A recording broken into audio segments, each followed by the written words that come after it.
سورۃ الصافات تفسیر ابن کثیر۔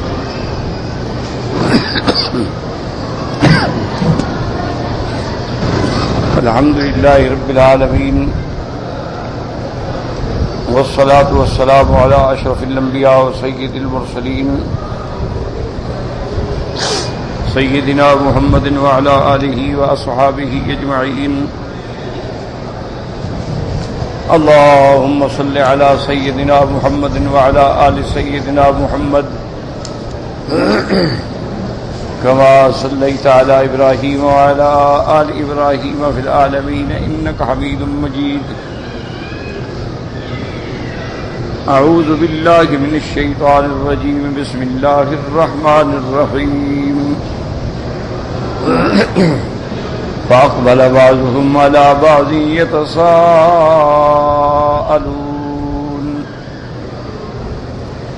قال قائل منهم إني كان لي قرين يقول أئنك لمن المصدقين أئذا متنا وكنا ترابا وإذا من أئنا لمدينون، قال هل أنتم مطلعون، فاطلع فرآه في سواء الجحيم، قال تالله إن كدت لتردين ولولا نعمة ربي لكنت من المحضرين، أفما نحن بميتين إلا موتتنا الأولى وما نحن بمعذبين، إن هذا لهو الفوز العظيم، لمثل هذا فليعمل العاملون۔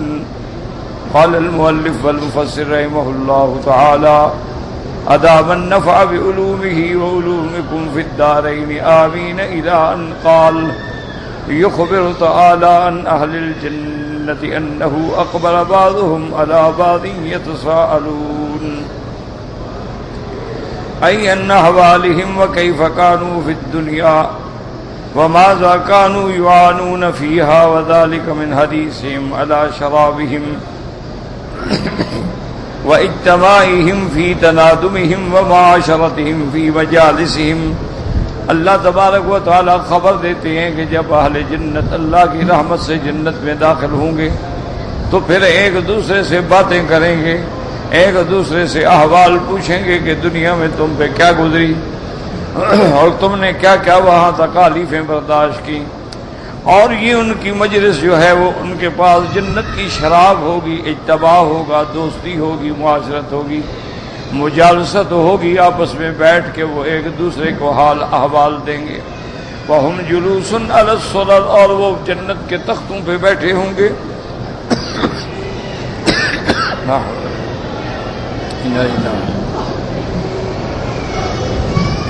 وَالْخَدَمُ بَيْنَ أَيْدِيهِمْ يَسْعَوْنَ وَيُجِيئُونَ بِكُلِّ خَيْرٍ عَظِيمٍ،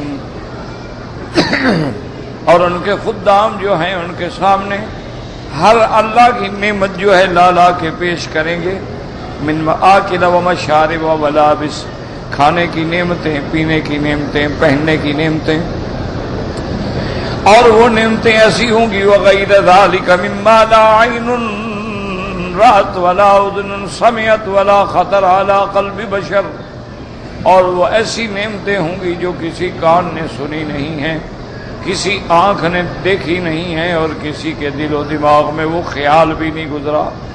قال قائل منهم انی کان لی قرین، قال مجاہد یعنی شیطانا، قرین شیطان کو بھی کہتے ہیں، ہر بندے کے ساتھ قرین بھی ہوتا ہے جو شیطان ہے، اور ملہم بھی ہوتا ہے جو فرشتہ ہے، جو نیکی کا دل میں خیال ڈالتا ہے کہ طواف کر لو، نماز پڑھ لو، اللہ کا ذکر کر لو، قرآن شریف کی تلاوت کر لو، فارغ نہ بیٹھو، تو یہ ملائکہ ملک کی طرف سے ہوتا ہے۔ اور جو برائی کے خیال دوڑاتا ہے، چلو یار باہر چلتے ہیں، ذرا گپ شپ کرتے ہیں، اچھا چلو چائے شائے پی کے پھر آ جائیں گے، یعنی حرم سے تو نکال دے گا، تو یہ قرین ہوتا ہے، شیطان ہوتا ہے، یہ ہر انسان کے ساتھ ہوتا ہے۔ ویسے کریم دوست کو بھی کہتے. قال مجاہد یعنی شیطانا، یعنی مجھ سے مراد کریم سے شیطان. وقال الاوفی عن ابن عباس رضی اللہ عنہما هو الرجل المشرک یکون له صاحب من اہل الایمان فی الدنیا. حضرت ابن عباس فرماتی ہیں کہ اس سے مراد وہ آدمی ہے اس کا دوست جو مشرک تھا، یعنی وہ اس کو شرک کی طرف لے جاتا تھا اور یہ مسلمان تھا. ولا تنافی بین کلام مجاہد و ابن عباس رضی اللہ عنہما. اب مفسر فرماتی ہیں کہ حضرت مجاہد نے فرمایا وہ شیطان ہے اور حضرت ابن عباس نے فرمایا کہ وہ انسان ہے، تو یہ کوئی بعید نہیں ہے، یہ کوئی تعارض نہیں ہے، چونکہ شیطان انسانوں میں بھی ہوتے ہیں اور جنوں میں بھی ہوتے ہیں. فإن الشيطان يكون من الجن فيوسوس في النفس ويكون من الإنس فيقول كلاما تسمعه الأذنان وكلاهما يتعاونان. اب شیطان جو ہے جو جن ہے فیوسوس، وہ دلوں کے اندر وسوسے ڈالتے ہیں برائی کے، اور جو انسانوں میں شیطان ہوتے ہیں وہ باتیں کرتے ہیں، ان کی باتیں بندہ سنتا ہے اور ان کی باتوں میں آ جاتا ہے. وکلاہما یتعاونان، اور شیطان جو انسانوں میں ہے یا جنوں میں وہ ایک دوسرے کے ساتھ تعاون بھی کرتے ہیں، اس کا کام بھی گمراہ کرنا ہے، اس کا کام بھی گمراہ کرنا ہے. یوحی بعضهم الی بعض زخرف القول غرورا وکل منہما یوسوس کما قال اللہ عز وجل. شیاطین الانس والجن جو ہے وہ دونوں وسوسے ڈالتے ہیں، جیسے اللہ فرماتے ہیں من شر الوسواس الخناس. اللہ تبارک و تعالی ابلیس کے وسوسے سے بچائے. الذی یوسوس فی صدور الناس من الجنۃ والناس، جو انسانوں کے دلوں میں وسوسہ ڈالتے ہیں، اور وہ خناس اور شیاطین جنوں میں بھی ہوتی ہیں اور انسانوں میں بھی.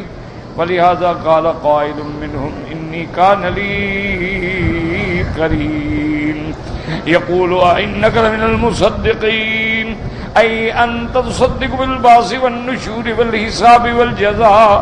یعنی یقول ذلك على وجه التعجب والتکذیب والاستبعاد والکفر والعناد. وہ کہنے لگا وہ جو میرا دوست تھا دنیا میں وہ مجھے بطور تعجب کے کہتا تھا کہ تم عجیب آدمی ہو. انت تصدق بالبعث، تم اس بات کی تصدیق کرتی ہو کہ ہم مرنے کے بعد اٹھیں گے، حساب بھی ہوگا، جزا بھی ہوگی. یعنی یقول ذلك على وجه التعجب والتکذیب. وہ تعجب، یا عجیب بات ہے، مرنے کے بعد ہم دوبارہ اٹھیں گے، یہ کیسے ہو سکتا ہے؟ کہ یہ تو بڑی مشکل بات. اور کفر و عناد کے ذریعے اس کو گمراہ کرتا تھا. اذا متنا وكنا ترابا وعظاما انا لمدینون. کیا جب ہم مٹی ہو جائیں گے، مر جائیں گے، ہڈیاں ہو جائیں گے، تو کیا ہم دوبارہ اٹھائے جائیں گے جزا دینے کے لیے؟ قال مجاہد وسدی لمحاسبون لمدینون، مانا کیا ہمارا حساب ہوگا.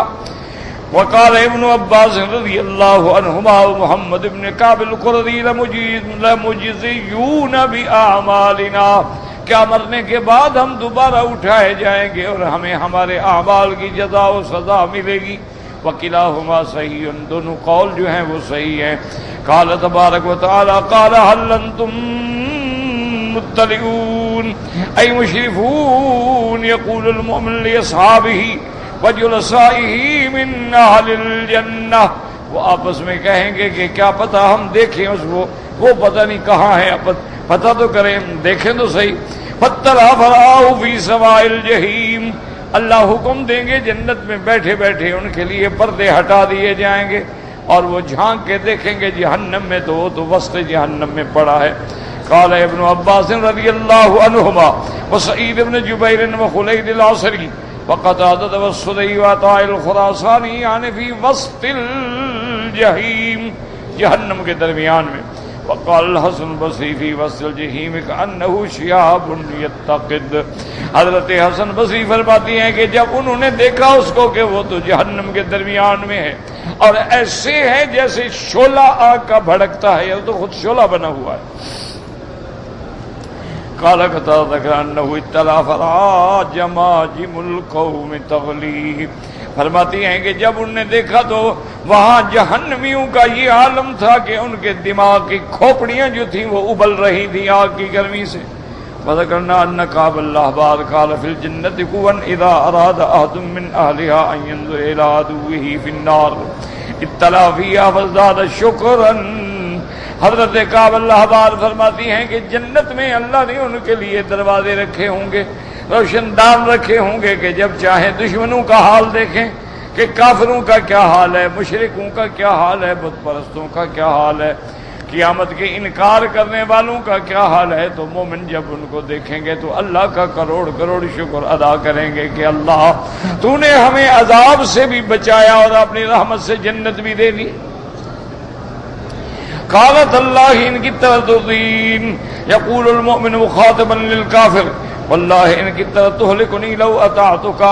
اب وہ مخاطب ہو کے اس کافر کو کہے گا کہ خدا کی قسم ہے تم تو مجھے بھی ہلاک کرنے والے تھے، تم تو مجھے بھی برباد کرنے والے تھے. اگر میں تیری بات مان لیتا اور کفر پہ آ جاتا اور انکار قیامت پہ آتا تو آج میرا حال بھی وہی ہوتا جو تیرا جہنم میں ہے. ولولا نعمت ربی لکنت من المحضرین ای ولولا فضل اللہ علی لکنت مثلک فی سواء الجحیم. اگر اللہ کا فضل نہ ہوتا، اللہ کی رحمت نہ ہوتی، اللہ مجھے ہدایت نہ دیتے تو آج میں بھی جہنم میں ہوتا. اور اس کے بعد فرماتی ہیں کہ یہ ساری اللہ تبارک و تعالیٰ کی نعمت ہے، اللہ کی رحمت ہے. حیث انت محضر معک فی العذاب ولکنہ تفضل علی ورحمنی فہدانی. لیکن اللہ نے مجھ پہ فضل فرمایا، مجھ پہ رحم فرمایا. فہدانی للایمان وارشدنی الی توحیدہ. مجھے اللہ نے ایمان نصیب کیا، اپنا عقیدہ توحید نصیب فرما دیا اور جہنم سے بچا لیا. وما كنا لنهتدي لولا ان هدانا اللہ. ہم ہرگز ہدایت پہ نہ پہنچ سکتے اگر اللہ ہمیں ہدایت نہ دیتے، اللہ ہمیں توفیق نہ دیتے، اللہ ہمیں ایمان کی طرف رغبت نہ دیتے تو ہم بھی کبھی کے مسلمان نہ ہوتے. وقوله تبارک و تعالی افما نحن بمیتین إلا موتتنا الأولى وما نحن بمعذبين. هذا من كلام المؤمن مقتبسا نفسه بما آتاه الله تعالى من الخلد في الجنة والإقامة في دار الكرامة بلا موت فيها ولا عذاب. اب یہ مومن کہیں گے اور وہ خوشی میں آ کے تعجب سے کہیں گے کہ بھائی اچھا اب ہم پھر نہیں مریں گے، اب بالکل ہم پر پھر عذاب نہیں ہوگا، یعنی خوش ہو جائیں گے. کیا فما نحن بمیتین الا موتتنا الاولی. مگر وہ موت جو آ چکی ہمیں دنیا میں. وما نحن بمعذبین. اور ہمیں اب عذاب نہیں دیا جائے گا. وہ خوش ہو کے یہ کہیں گے کہ اب ہم دار کرامت بھی ہیں، موت بھی نہیں اور عذاب بھی نہیں. وقال ولہذا قال عز وجل ان هذا لهو الفوز العظیم. اللہ نے فرمایا کہ جنت میں داخل ہونا سب سے بڑی کامیابی ہے. اصل کامیابی یہ ہے، یاد رکھو کہ بندہ جنت میں داخل ہو جائے، خاتمہ ایمان پہ ہو جائے. آدمی لاکھوں گناہ کرتا ہے، لاکھوں خطائیں کرتا ہے، لیکن اگر خاتمہ ایمان پہ ہو جائے اور خاتمہ اعمال صالحہ پہ ہو جائے تو پھر اللہ تعالیٰ کا شکر ادا کرے. اس لیے حضور پاک نے فرمایا انما الاعمال بالخواتیم. تمہارے اعمال کی دار مدار جو ہے وہ خاتمے پہ ہے. کیوں؟ فرمایا کہ ایک بندہ ہے ساری زندگی کفر کرتا رہا، جب موت قریب آئی تو اللہ نے ایمان نصیب کر دیا، وہ جنت میں چلا گیا. تو یہ اللہ تبارک و تعالی. اور ایک بندہ ساری زندگی مسلمان ہے، مومن ہے، لیکن موت سے پہلے کافر ہو گیا، قادیانی بن گیا، مرزائی بن گیا، ہندو بن گیا، سکھ بن گیا، نصرانی بن گیا، یہودی بن گیا، مارا گیا، جہنم میں ہمیشہ کے لیے چلا گیا. تو یہ تو اللہ کے ہاتھ میں ہے. اصل مدار جو ہے وہ خاتمے پہ ہے، اصل مدار جو ہے وہ انتہا پہ ہے کہ آدمی کا انجام خیر سے ہو جائے. اس لیے اللہ نے فرمایا ان ھذا لهو الفوز العظیم. وقال النبي حاتم حدثنا ابو حمزة الطهراني قال حدثنا حفص بن عمر الادني قال حدثنا الحكم بن ابان عن إكرمة قال قال ابن عباس رضي الله عنهما قوله عز وجل هنيئا أي لا يموتون فيها فعندها قالوا کہ جب ان کو کہا جائے گا کہ جنت والو اب ہمیشہ جنت میں رہو گے، نہ تم پہ موت آئے گی، نہ تم کو جنت سے نکالا جائے گا، اور نہ تم خود جنت سے کبھی نکلنے کی تمنا کرو گے، تو وہ جب یہ سنیں گے نا تو پھر خوش ہو کے کہیں گے یہ باتیں. افما نحن بمیتین الا موتتنا الاولی وما نحن معذبین. وقال الحسن البصری علموا ان كل نعیم فإن الموت يقطعه فقالوا، کیونکہ وہ جانتے تھے کہ ہر نعمت جب موت آئے تو ختم ہو جاتی ہے. آدمی محلات ہیں، گاڑیاں ہیں، کاریں ہیں، مر گیا. اب تو پڑا ہوا ہے کہ اٹھانے والا بھی نہیں. اٹھائے غسل دے قبر میں پھینکا ہے، چاہے اربوں پتی ہو چاہے محلات. اس لیے وہ ڈرتے تھے کہ جنت میں تو ہم آ گئے، پتہ نہیں پھر موت آ گئی تو کیا ہوگا، پھر تو یہ ساری نعمتیں چلی جائیں گی. تو ان کو بتایا گیا کہ نہیں، اب موت نہیں آئے گی، اب تم نے ہمیشہ جنت میں رہنا.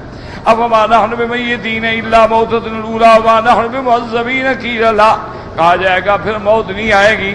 قالوا ان هذا له الفوز العظیم، اور پھر وہ جنت والے کہیں گے اچھا اب ہم نے ہمیشہ جنت میں رہنا ہے اور موت بھی نہیں آئے گی، تو بڑی کامیابی ہے. وقوله جل جلاله لمثل هذا فليعمل العاملون. بعض علماء فرماتے ہیں کہ یہ اللہ کا کلام ہے، اور بعض فرماتے ہیں یہ اہل جنت کا کلام ہے. قال قتادہ هذا من كلام اهل الجنة، وقال ابن جرير من كلام الله تعالى ومعناه لمثل هذا النعيم وهذا الفوز، کہ اللہ کا کلام ہے تو اللہ نے فرمایا میرے بندو دیکھو یہ ہے نعمت، اس کے لیے محنت کرو. محنت کرنے والوں کو تو جنت کے لیے محنت کرنی چاہیے. دنیا تو فانی ہے اور دنیا تو مٹ جانی ہے، اس کے لیے محنت کرنے کا کیا فائدہ. محنت اس کے لیے کرو جو نعمت ہمارے لیے ہمیشہ رہنی. لمثل هذا النعيم وهذا فليعمل العاملون في الدنيا ليسيروا إليه في الآخرة. وقد ذكروا قصة رجلين كانا شريكين، اور دو آدمیوں کا قصہ ذکر کیا گیا ہے، دونوں کاروبار میں شریک تھے. فی بنی اسرائیل تذکر فی ضمن هذه الآیۃ الکریمۃ. قال ابو جعفر جریر قال حدثني اسحاق بن ابراہیم بن حبیب بن سعید قال حدثنا عتاب بن بشیر بن خصیف عن فرات بن سالبۃ النہرانی فی قوله انی کان لی قرین قال ان رجلین کانا شریکین فاجتمع لهما 8,000 دینار. دو آدمی تھے، دو دوست تھے، کاروبار میں شریک تھے، ان دونوں کو 8,000 دینار ملا. وکان احدهما له حرفۃ والآخر له ليس له حرفۃ. ایک آدمی جو ہے اس کے پاس کام تھا، کامیابی تھی، فن تھا، دوسرے کے پاس نہیں تھا. فقال الذي له حرفۃ والآخر ليس عندك حرفۃ ما أراني إلا مفارقك ومقاسمك فقاسمه وفارقه.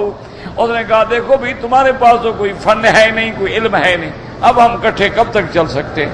اب تم علیحدہ اپنا کام کرو، میں اپنا علیحدہ کام کروں. ثم ان الرجل اشترى دارا ب1000 دینار كانت لملك مات فدعا صاحبه فأراه. اب ایک آدمی نے 1000 دینار سے ایک بہت بڑا محل خریدا، کسی بادشاہ کا تھا، وہ مر گیا، خرید اس نے محل خرید، اس دوست کو لے آیا، دیکھو میں نے محل خریدا ہے. فقال كيف ترى هذه الدار، دیکھو میرا یہ محل کیسا ہے.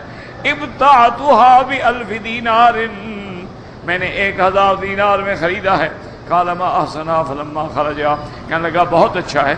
قال فلما خرج قال اللهم ان صاحبي هذا قد ابتاع هذه الدار ب1000 دینار وانی اسألک دار من دور الجنت فتصدق ب1000 دینار. اب جب اس کے محل سے باہر نکلا تو کہنے لگا کہ میرا مولا، اس میرے دوست نے تو 1000 دینار میں محل خریدا ہے دنیا میں، اور میں محل خریدنا چاہتا ہوں آخرت میں، لہذا اس نے 1000 دینار صدقہ کر دیا. ثم مكث ما شاء اللہ ان يمكث، پھر کافی مدت گزر گئی. ثم انه تزوج بامرأة ب1000 دینار فدعا وسنه تامن ماتا وقال اني زوجت هذه المرأة ب1000 دینار. قال ما احسن هذا، اس نے پھر 1000 دینار خرچ کر کے شادی کی. شادی پر اس دوست کو بھی بلایا، کہنے لگا دیکھو ایسی خوبصورت عورت سے میں نے شادی کی ہے، 1000 دینار میں نے خرچ کیا ہے. اس نے کہا اچھی بات ہے، بڑی اچھی بیوی ہے تمہاری.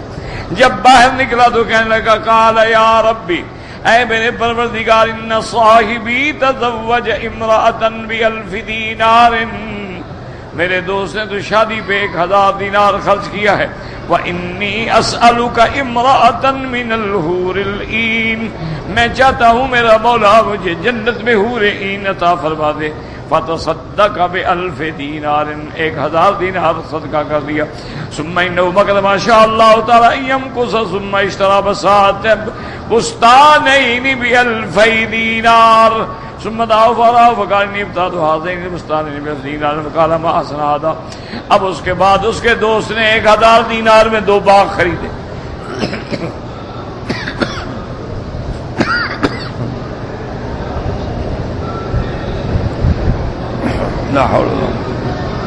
پھر اس کو دعوت دی اور دکھایا کہ دیکھو میں نے یہ 2 باغ خریدے ہیں. اس نے کہا بڑے اچھے باغ ہیں بھی، تم نے بہت خوبصورت باغ خریدے ہیں. اب جب نکلا تو کہنے لگا کہ یا ربی ان صاحبی قد اشترى بستانین ب2000 دینار، میرا مولا میرے ساتھی نے 1000 دینار میں 2 باغ خریدے ہیں.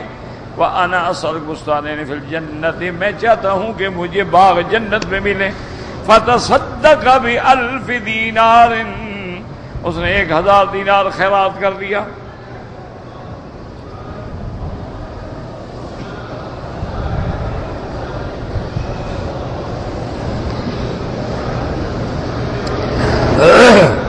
ثم ان الملك اتاهما فتوفاهما ثم انطلق بهذا الصدق فتخلوا دارا توجوا اذا فرات فطلعوا يضيء ما تحتها من حسنها. فرشتہ آیا، روح قبض ہو گئی. اس کے بعد جس نے خیرات کی تھی، اللہ کے راستے میں صدقہ کیا، خیرات کی، اس کو لے کے فرشتہ آئے ایک ایسی حویلی میں، ایک قصر میں داخل ہوگا. اور وَإِذَا بِامْرَأَةٍ، اور وہاں ایک ایسی عورت ہوگی، اس کے چہرہ اتنا روشن ہوگا کہ اس کی روشنی سے اس کے پورے بدن پہ روشنی ہوگی. اللہ اکبر. اس کے بعد کہتے ہیں کہ جناب کا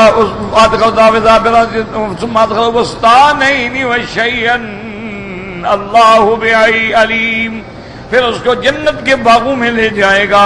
فقال انذارك ما اشبه هذا برجل كان من امره كذا وكذا. قال فانه ذاك ولك هذا المنزل بستان برا. قال فانه كان لي صاحب يقول انك تصدقين. قيل فانه في الجحيم. قال هل انتم مطلعون. اب وہ کہے گا کہ ایک میرا دوست تھا، اس نے یہ کیا پتہ نہیں اس کا کیا بنا. تو وہ فرشتہ کہے گا یہ تمہارا گھر ہے، یہ تمہارے باغ ہیں، یہ تمہاری بیوی ہے، تم تو جنت میں رہو، وہ تو جہنم میں پڑا ہے، دیکھنا چاہتے ہو. فَاطَّلَعَ فَرَآهُ فِي سَوَاءِ الْجَحِيمِ. اب جب دیکھے گا اس کو تو وہ تو جہنم کے درمیان میں پڑا ہے. فقال عند ذلك اللہ ان کی طرف تردیم، کہے گا خدا کی قسم تم تو مجھے ہلاک کرنے والے تھے. ولولا نعمت ربی لکنت من المحضرین، اگر اللہ کی نعمت رحمت نہ ہوتی میں بھی جہنم میں ہوتا. قال من وهذا يقضي كلام قرأ انك لمن المصدقين على سبيل الاستفهام. وقال ابن ابي آدم حدثنا حسن بن رفاعة قال حدثنا عمر بن عبد الرحمن الربار قال اخبرنا ابو حفص قال صدق اسماعيل السدي هذه الآية. قال قائل منهم انی کان لی قرین یقول انک صدقین. قال وقال لي ما ذکرک هذا قلت قرأته آنفا فأحببت ان اسألک عنہ. اب فرماتی ہیں کہ سألت اسماعیل السدی، میں نے ان سے پوچھا اس آیت کے بارے میں. انہوں نے کہا اچھا کیوں پوچھ رہے ہیں؟ انہوں نے کہا ابھی میں نے یہ آیت پڑھی تو میں نے کہا آپ سے پوچھ لوں. قال اما فاحفظ، انہوں نے کہا کہ یاد کر لے. کانا شریکین فی بنی اسرائیل، 2 دوست تھے اس بنو اسرائیل. احدہما مومن والآخر کافر، ایک مومن تھا ایک کافر تھا. فافترقا علی 6,000 دینار لکل واحد منہما 7,000 دینار، ان کو 6,000 دینار ملا، 3,000 تقسیم کر. ثم افترقا ومکثا ما شاء اللہ. ثم التقیا فقال الکافر للمؤمن ما صنعت فی مالک. کافر فقال الکافر للمؤمن، وہ کافر دوست جو تھا مومن سے پوچھنے لگا جو تمہارے پاس پیسہ تھا تم نے کیا کیا ہے؟ قال اضربت به شيئا تجرت به فيه، اس نے کہا میں نے بھی تجارت کی ہے. فقال والله فما صنعت انت؟ قال اشتريت به ارضا ونخلا ونهارا ب1000 دینار. انہوں نے کہا میں نے تو زمین لی ہے، باغ لیے ہیں، اس میں نہریں ہیں. فقال له المؤمن وفعلت؟ قال نعم. قال فرجع المؤمن حتى اذا كان الليل صلى ما شاء الله، جب رات کا وقت ہوا نماز پڑھی. ما يصلي فمن صرف اخذ 1000 دینار، جب نماز سے فارغ ہوا تو 1000 دینار. فوضعها بين يديه، سامنے رکھ لیا. ثم قال اللهم ان فلانا، یعنی شریکہ الکافر، اشترى ارضا ونخلا وثمارا وانہارا ب1000 دینار ثم يموت غدا ويتركها. یا اللہ میرے اس کافر دوست نے تو باغ خریدے ہیں، زمینیں خریدی ہیں، مر جائے گا، چھوڑ جائے گا، یہی پڑے رہیں گے. اللهم انی اشتریت منک بهذه 1000 دینار ارضا وثمارا وانہارا بالجنہ. یا اللہ میں 1000 دینار کے بدلے میں آپ سے زمینیں بھی باغات بھی جنت میں لینا چاہتا ہوں. قال ثم اصبح فقسمها في المساکین، جب صبح ہوئی تو صدقہ کر دیا. قال ثم مكثا ما شاء الله تعالى يمكث ثم التقيا. فقال الكافر لما صنعت به مالك؟ أضربت به بشيء؟ اتجرت به بشيء؟ قال لا. قال فما صنعت أنت؟ قال زيتي قد اشتد على مؤونتها واشتريت رقيقا ب10 يقومون لي فيها، کہ میں نے غلام خریدے ہیں وہ کام کرتے ہیں. وَيَعْمَلُونَ لِي فِيهَا وَقَالَ مَنْ أَفْعَلَ قَالَ نَعَمْ. قال فرجع المؤمن حتى اذا كان الليل، جب رات ہوئی صلی اللہ ما شاء اللہ تعالی وسلم من صرف اخذ دینار فوضعها بين يديه ثم قال اللهم ان فلانا، یعنی شریک اور کافر اشترا رقیقا رقیق الدنیا بالدینار يموت غدا ويتركهم يموتون، کہ مر جائے گا، چھوڑ جائے گا.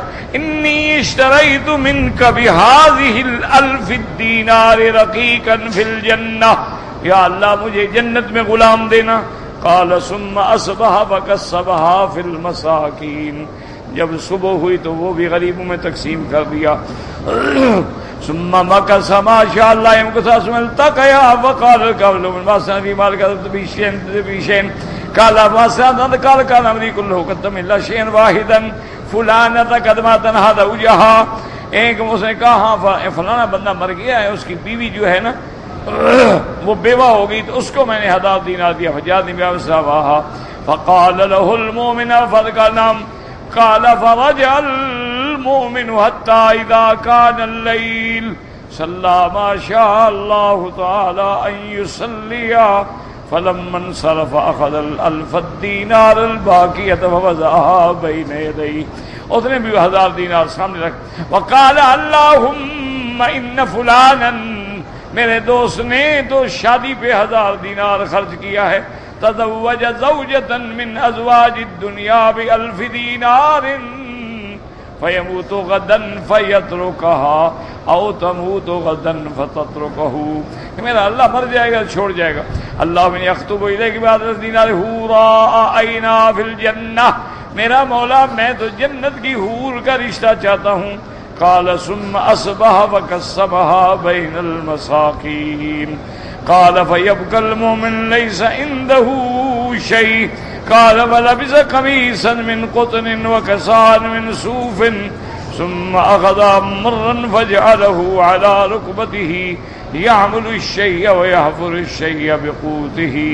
اب اس کے بعد جب پیسہ ختم ہو گیا، ہر چیز ختم ہو گئی، کچھ بھی باقی نہ رہا، تو پھر وہ بیچارہ مزدوری کر کے کھانا کھاتا رہا. تو بہرحال میں یہ واقعہ بیان کیا گیا. اللہ تبارک و تعالیٰ اپنی رحمت سے ہمیں بھی فوز عظیم نصیب فرمائے.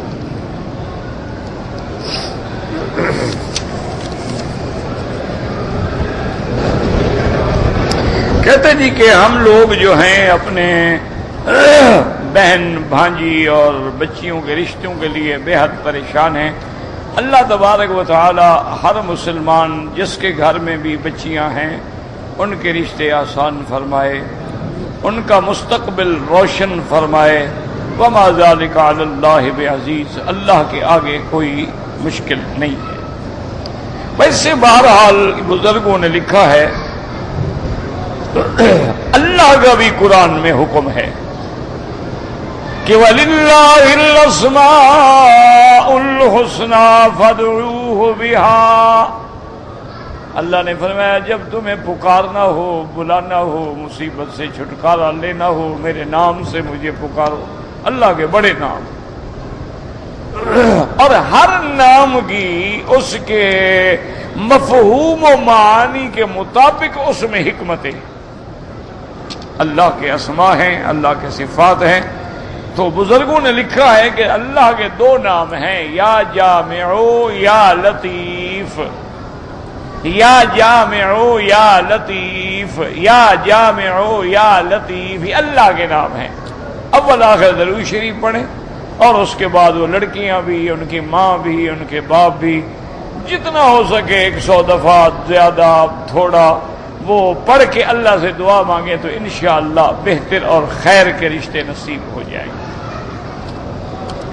اور دوسری بات میرا بھائی ایک یاد رکھیں کہ ہر چیز کے لیے اللہ نے اسباب پیدا کیے۔ اب مثلا آپ نماز پڑھیں گے، اس کے لیے بھی اسباب ہیں، پہلے وضو کرو، بدن پاک ہو، کپڑا پاک ہو، جگہ پاک ہو، زمان ہو، وقت ہو، حالات ہوں، پھر نماز ہوگی نا۔ اسی لیے حدیث مبارک میں آتا ہے، میرے پاک نبی رحمت دو عالم سیدنا محمد مصطفیٰ صلی اللہ علیہ وسلم نے فرمایا کہ جب لڑکی سے آدمی یعنی رشتہ کرتا ہے، لجمالہا، لنسبہا، لدینہا، کہ یا تو یہ دیکھتا ہے کہ جی لڑکی بڑی خوبصورت ہے، یا یہ دیکھتا ہے کہ بھئی لڑکی خوبصورت تو نہیں لیکن خاندان بہت بڑا ہے، یا دیکھتا ہے کہ بھئی لڑکی خاندان بھی اتنا بڑا نہیں ہے اور اتنی خوبصورت بھی نہیں ہے لیکن لڑکی دیندار ہے، نماز، قرآن، پردہ، حیا، شرم۔ تو حضور نے فرمایا کہ فاختر ذات الدین، آپ نے فرمایا کہ جب یہ تینوں چیزیں سامنے ہوں تو تم دین والی کو ترجیح دو، نہ نسب کو ترجیح دو، نہ جمال کو ترجیح دو، کیونکہ جمال تو 1 منٹ میں بھی ختم ہو سکتا ہے، بیمار ہو جائے جمال گیا، خاندان والے ناراض ہو جائیں کاٹ دیں خاندان سے، لیکن دین ایک ایسی چیز ہے۔ تو اس لیے جن کے گھروں میں لڑکیاں ہیں نا، وہ بھی اس حدیث کو سامنے رکھیں، نہ جمال ڈھونڈیں نہ کمال ڈھونڈیں، نہ نسب ڈھونڈیں نہ حسب ڈھونڈیں، دیندار لڑکے تلاش کر کے کسی مدرسے میں چلے جائیں، کسی عالم سے کہہ دیں کہ آپ کے مدرسے میں جو بچے پڑھتے ہیں جو اچھا دین والا بچہ ہو میں رشتہ دینا چاہتا ہوں، السلام علیکم، ایک دن میں سارے مسئلے حل ہو جائیں۔ تم لوگ بیٹھے ہو سوچ میں کہ جناب میری لڑکی نے تو ماسٹر ڈگری کی ہے، اب خاوند جو ہے وہ کم از کم FRCS ڈاکٹر ملے، یا جناب وہ انجینئر ملے، اور اس کی تنخواہ کم از کم موجودہ دور میں 2 لاکھ سے تو اوپر ہونی چاہیے، ورنہ کہاں کھائے گا، کہاں رہے گا، کہاں کوٹھی ہوگی۔ جی ہماری بچی کا مستقبل کیا ہوگا؟ تم مستقبل بنانے والے ہو، تم نے بچی پیدا کی ہے، اور تمہیں کس نے پیدا کیا ہے؟ اللہ نے۔ بچی کو کس نے پیدا کیا؟ اللہ نے۔ مستقبل بھی تو اللہ بنائے گا نا۔ اللہ کا قرآن میں وعدہ ہے کہ ان یکونوا فقراء یغنہم اللہ، اگر لڑکا لڑکی غریب ہیں شادی کرو، شادی کے بعد اللہ ان کے رزق میں برکت عطا فرما دے۔ تو پہلے تو صحابہ اس لیے شادی کرتے تھے کہ یار میں غریب ہوں، شادی کروں کوئی اللہ مجھے بخت دے۔ تم اگر ان چکروں میں رہو گے نا میرا بھائی تو پھر بچیاں گھر میں بیٹھی رہیں گی، اور لڑکے والے جناب اب ایسے ذلیل ہو گئے ہیں، لڑکا بیچتے ہیں۔ پہلے لوگ لڑکیاں بیچتے تھے، اب لڑکا بیچتے ہیں کہ جی ہمارا بیٹا ڈاکٹر ہے اور انجینئر ہے اور بریگیڈیئر ہے اور جنرل ہے اور کرنل ہے، ہم تو اتنی جہیز لیں گے، آپ دے سکتے ہیں تو یعنی پہلے لڑکا خریدو۔ ان چکروں سے نکل جاؤ خدا کے لیے۔ جس علاقے میں آپ رہتے ہیں، جس آپ شہر میں رہتے ہیں، جس ملک میں رہتے ہیں، جس ضلع میں رہتے ہیں، وہاں اللہ کا شکر ہے دین کے مدرسے موجود ہیں۔ تمہارے لڑکوں کے رشتے ہیں تو دین کے مدرسے بنات کے ماشاءاللہ، لڑکیوں کے اتنے اچھے دینی مدرسے موجود ہیں، اور لڑکیاں اتنی محنت سے پڑھ رہی ہیں کہ لڑکے پیچھے رہ گئے۔ کسی مدرسے میں چلے جائیں، پہلے یہی ہوتا تھا۔ خود میرے والد صاحب رحمت اللہ علیہ کا جو رشتہ ہوا، ہمارے جو یعنی والد صاحب رحمت اللہ علیہ سسر تھے، میری والدہ کے جو والد تھے بہت بڑے عالم تھے، میرے والد صاحب سے بھی بڑے عالم تھے۔ اچھا خدا کی شان ہے کہ وہ بریلوی تھے، بدعتی تھے۔ اچھا والد صاحب سخت موحد، وہ سخت بدعتی۔ کبھی کبھی تو تقریر میں غصے میں آتے نہ کہتے ہیں مولوی خیر محمد کافر ہے۔ خیر بہرحال والد صاحب فرماتے ہیں کہ غربت کا دور تھا، ہمارے پاس رہنے کی جگہ نہیں تھی، کچے کمرے تھے، مسجد تھی، اس کے ساتھ تھوڑی سی جگہ تھی، وہاں سبزیاں لگاتے تھے، کبھی ساگ لگا دیا، کبھی پالک لگا دی، کبھی ٹماٹر لگا دیے، وہی پکا کے کھاتے تھے، کوئی پیسہ نہیں، کوئی رہنے کی جگہ نہیں، شیشم کے درختوں کے نیچے بیٹھ کے حدیث پڑھاتے تھے، کمرے ہی نہیں، جگہ ہی نہیں۔ یعنی غربت کا یہ عالم تھا کہ کھانے کو نہیں۔ فرماتے ہیں کہ ایک دن میں بیٹھا تھا تو تمہارے نانا مرحوم جو ہیں وہ بڑے خوبصورت تھے، اللہ نے ان کو بڑا جمال دیا تھا، وہ چہرے پہ کپڑا ڈالتے تھے کہ کوئی عورت کسی فتنے میں مبتلا نہ ہو جائے۔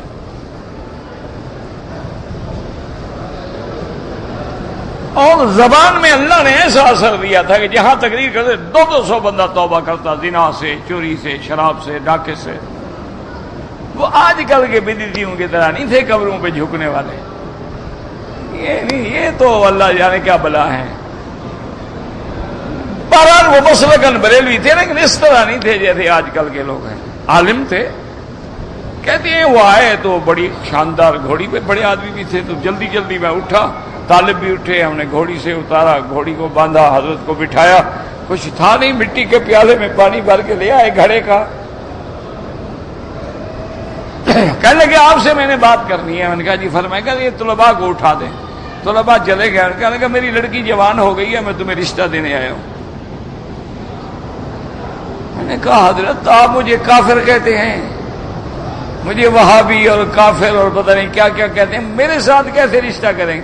کہنے لگے عجیب آدمی، شرم نہیں آتی، میں کسی جاہل کو جا کے لڑکی دے دوں؟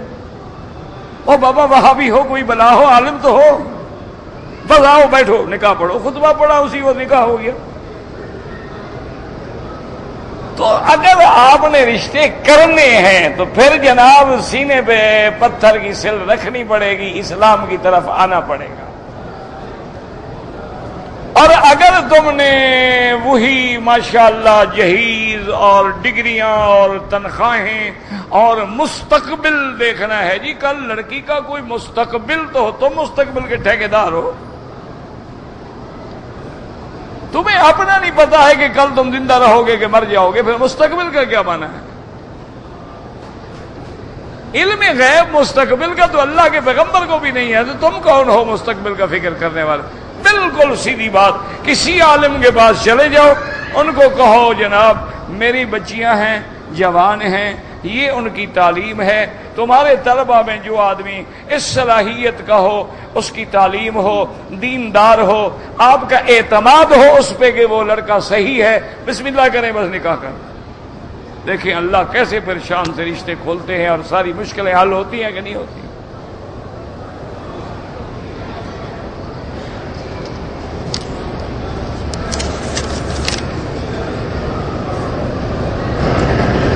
کہتے جی کہ طواف کے عالم میں اگر کسی بندے کو پیاس لگ جائے، بھئی اگر پیاس اتنی شدید ہے کہ وہ کربلا میں آ گیا ہے بیچارہ، تو طواف چھوڑ کے پانی پی کے پھر اسی جگہ سے شروع کرتے ہیں کہ 4 چکر اس سے باقی برداشت نہیں ہوتے، انسان ہے نا، تو پانی پی سکتا ہے، کوئی منع نہیں۔ بھاگ بھاگ کے طواف نہ کریں، علیکم السکینۃ والوقار، آرام آرام سے چل کے طواف کریں، نظر نیچے ہو، زبان پہ اللہ کا ذکر ہو اور دل میں تصور ہو کہ مولا میں کتنا خوش نصیب ہوں کہ آج اس مقام پہ میں چکر لگا رہا ہوں جہاں تیرے ہر پیغمبر نے اور سیدنا محمد مصطفیٰ نے چکر لگایا۔ پھر طواف کرو اور جو تمہیں آتا ہے وہ پڑھو، یہ دعا ہے اللہم اللہم اللہم تو یہ کیا ہے؟ یہ تو بدعت ہے، یہ تو بعد میں لوگوں نے لکھی تھی کہ چلو بھی لوگ شور نہ کرتے رہیں، کچھ تو پڑھیں۔ یہ تو انہیں تمہیں مصروف رکھنے کے لیے ایک بہانہ بنایا، ورنہ یہ دعائیں پڑھنا نہ حدیث میں ہے، نہ صحابہ نے پڑھی ہیں، نہ تابعین نے پڑھی ہیں، نہ ائمہ مجتہدین نے پڑھی ہیں۔ اصل طواف یہ ہے تم درود پڑھو، کلمہ پڑھو جس میں تیرا دل لگے۔ تم تو دعا کے چکر میں پڑے ہوئے ہو اور وہ لفظ بھی غلط پڑھ رہے ہو۔ اور یاد رکھو دعا پڑھی نہیں جاتی، دعا کی جاتی ہے۔ ایک ہے پڑھنا، ایک ہے دعا کرنا، دونوں میں آسمان زمین کا فرق ہے۔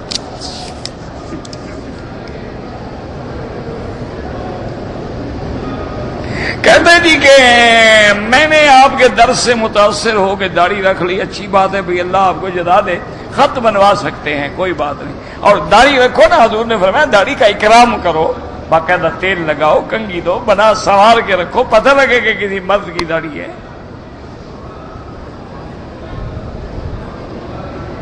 آپ کبھی رحیمیات خاں آئیں گے تو بالکل رحیمیات خاں میرا گھر ہے، انشاءاللہ اگر آؤں گا آپ مجھے ضرور ملیں۔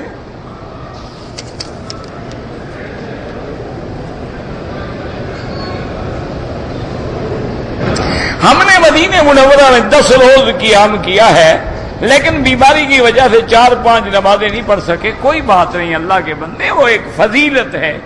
اگر کوئی آدمی مثلا صبح 9 بجے جائے مدینہ منورہ، مسجد نبوی میں 2 رکعت پڑھے، صلاۃ و سلام پڑھے اور 11 بجے واپس آ جائے، کوئی بات نہیں۔ اگر 40 نمازیں مل گئی ہیں تو فضیلت ہے، یہ حکم نہیں ہے نا، اس کا زیارت سے تعلق ہے۔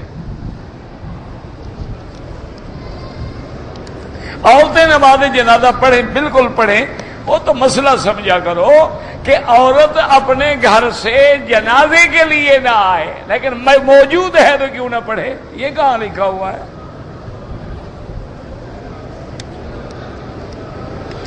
سلام جو ہے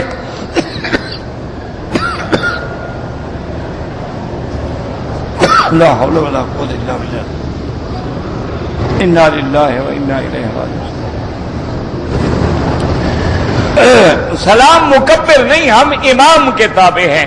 مکبر تو اس لیے ہوتا ہے کہ خدا نہ خواستہ سپیکر فیل ہو جائے یا امام کی آواز کا پتہ ہی نہ لگے تو چلو کوئی آواز تو ملے نا، ورنہ جب امام سلام پھیرے گا تو ہم سلام پھیریں گے۔ اذا کبر فکبروا، نبی پاک نے جو نماز سکھائی، فرمایا جب امام تکبیر کہے تو تم تکبیر کہو، جب امام رکوع میں جائے تو تم رکوع میں جاؤ۔ ہم امام کے تابع ہیں، تکبیر والے کے تابع تو نہیں۔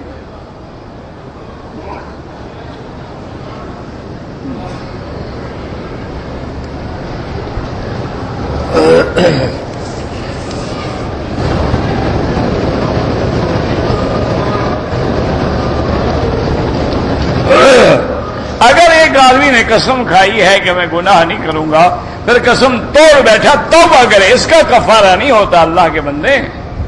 کفارہ وہ ہوتا ہے کہ ایک اچھے کام کے نہ کرنے کی قسم کھا بیٹھا، تو وہاں حکم ہے کہ قسم توڑ کے کفارہ ادا کرو۔ یہ تو کام ہی گناہ کا ہے، اس میں کیا کفارہ؟ یہ تو بہت بڑا گناہ ہے کہ خدا کی قسم کھا کے، قرآن کی قسم کھا کے پھر گناہ کرے۔ توبہ کرو، اللہ کی توبہ کا دروازہ کھلا ہوا ہے، اور آئندہ گناہ سے بچنے کی کوشش کرو۔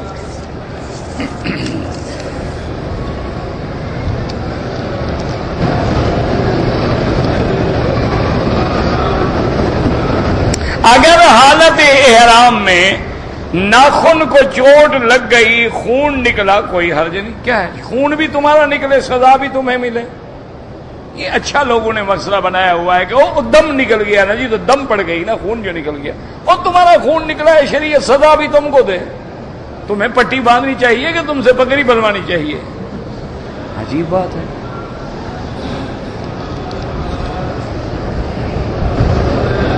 داڑھی ہر طرف سے برابر ہو تو بہت اچھی بات ہے، نہ ہو تو تب بھی داڑھی رکھو تم، جیسے ہے اللہ خود ٹھیک کریں گے اس کو۔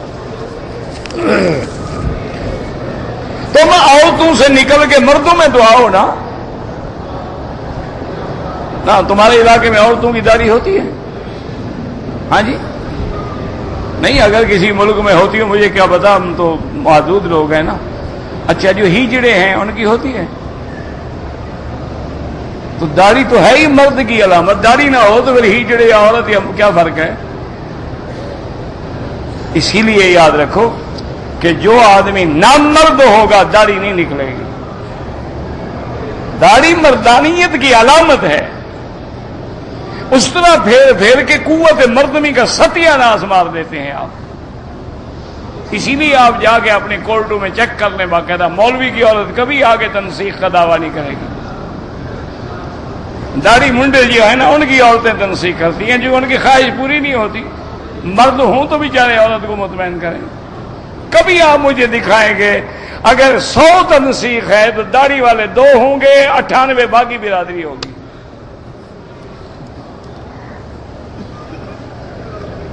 مقام ابراہیم کا پتھر بھی جنت سے آیا ہے. ہاں روایات میں ہے، باقی اللہ عالم. حجر اسود کے بارے میں تو صحیح روایات ہے. مقام ابراہیم کے بارے میں بھی بعض ضعیف روایات میں ملتا ہے.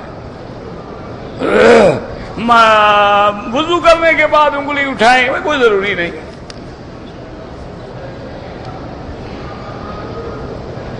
ایک آدمی کو نیند میں احتلام ہو جائے تو احتلام نیند ہی میں ہوتا ہے، جاگتے بھی احتلام کسی کو ہوتا ہے. عجیب پاگل آدمی ہے.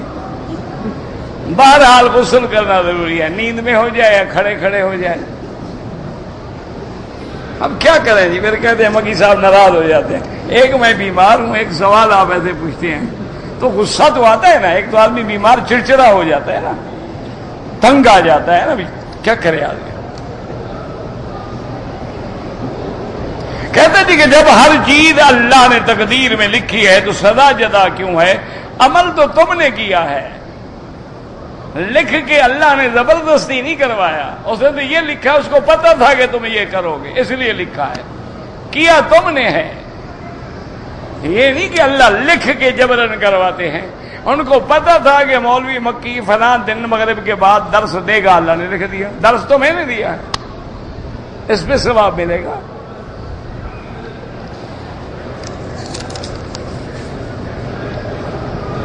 ٹیلی فون پر نکاح جائز ہے؟ بالکل حرام ہے. دونوں کا ایک مجلس میں ہونا ضروری ہے، یا میاں بیاں نے دولہا دلہن یا وکیل ان کے لازماً مجلس میں ہوں. ایک دوسرے ملک میں ایک اس ملک میں نہیں ہوتا نکاح. کہتے جی کچھ لوگ سورج ڈوبتے ہوئے غروب ہوتے طلوع ہوتے. بھائی بعض ائمہ کے نزدیک حرم میں ہر وقت نماز پڑھنا جائز ہے، اس لیے کسی پہ اعتراض نہ کیا کرو. احناف کے نزدیک یہ ہے کہ جب سورج نکلے نہ پڑھو اور ڈوبے نہ پڑھو، عین سر پہ ہو نہ پڑھو، فجر کے بعد نہ پڑھو جب تک کہ سورج طلوع نہ ہو، اور عصر کے بعد نہ پڑھو جب تک کہ غروب نہ ہو. بعض ائمہ کے نزدیک حرم میں رعایت ہے.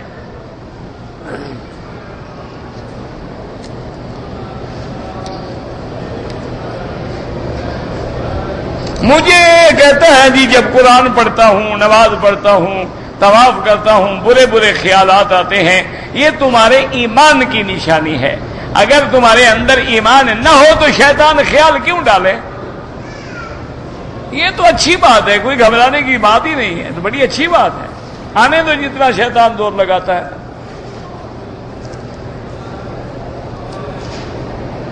نماز میں اردو کی دعا نہیں پڑھ سکتے ہو، وہ دعا جو حدیث مبارک میں ہے.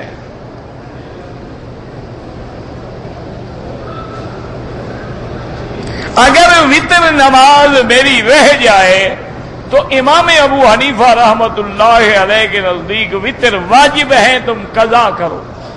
باقی ائمہ کے نزدیک وتر سنت ہے، پڑھتے تو ثواب ہے، نہیں پڑھا تو کوئی حرج نہیں.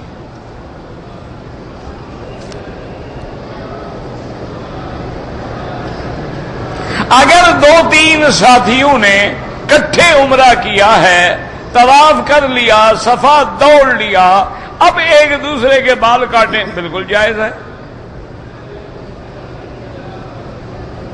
اگر ایک آدمی کی داڑھی ایک مشت سے کم ہے اور وہ امام مسجد بھی ہے، امام اس کو بناؤ جس کی داڑھی شریعت کے مطابق پوری ہو. اور نہ ملے تو پھر جب باقی ساری اس طرح پھرواتے ہیں پھر تو وہی امام ٹھیک ہے نا. باقی جو پیچھے کھڑے ہیں وہ کلیم شیو ہیں، تو پھر وہ بیچارہ تھوڑی والا بھی تو گزارا کرے گا نا. لیکن اگر داڑھی والا ملتا ہے تو پوری داڑھی والا امام بنے. اللہ کے رسول یا کسی بھی پیغمبر کو علم غیب نہیں ہوتا. قل لا يعلم من في السماوات والارض الغیب الا اللہ. آسمان اور زمین میں کوئی بھی نہیں جس کو علم غیب ہو. ہاں اللہ چاہے خبر دے دے، وہ اظہار غیب ہے، وہ اطلاع علی الغیب ہے، وہ اخبار عن الغیب ہے، وہ انباء عن الغیب ہے. علم غیب تو خاصہ خدا ہے.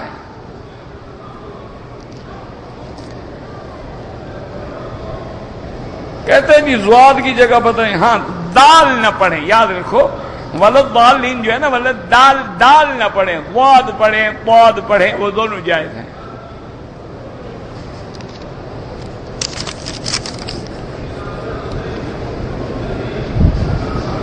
اگر مدینہ منورہ سے ہم چلیں، احرام سنت یہ ہے کہ ذوالحلیفہ میقات پہ باندھیں، لیکن کوئی مدینے سے باندھ لے کوئی حرج نہیں. جیسے آپ کراچی ایئرپورٹ سے باندھ لیتے، پہلے باندھ لیتے ہیں نا، بعد میں نہ باندھیں. اگر میقات سے پہلے باندھ لیا کوئی حرج نہیں، لیکن سنت یہ ہے کہ جہاں خود حضور پاک آگے باندھا آپ بھی وہاں سے باندھیں.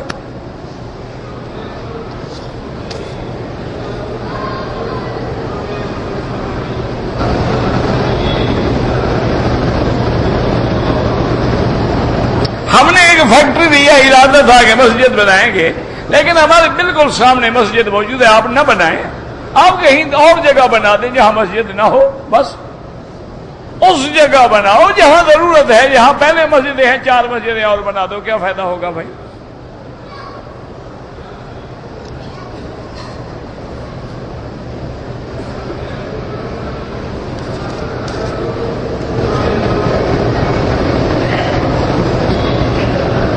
اگر ایک لڑکے نے برطانیہ میں رہتے ہوئے پاکستان سے شادی کی، آپ بھی تو ڈھونڈتے رہتے ہیں نا کہ اس کے پاس گرین کارڈ ہو اور اس کے بعد جناب فارن کوالیفائی ہو، تو پھر بھگتو عذاب. آپ نے خود ڈھونڈا تھا نا، تو بھگتو پھر عذاب. اس کا حل یہ ہے کہ خلو کا دعویٰ کرو اور خلو کراؤ لڑکی کا.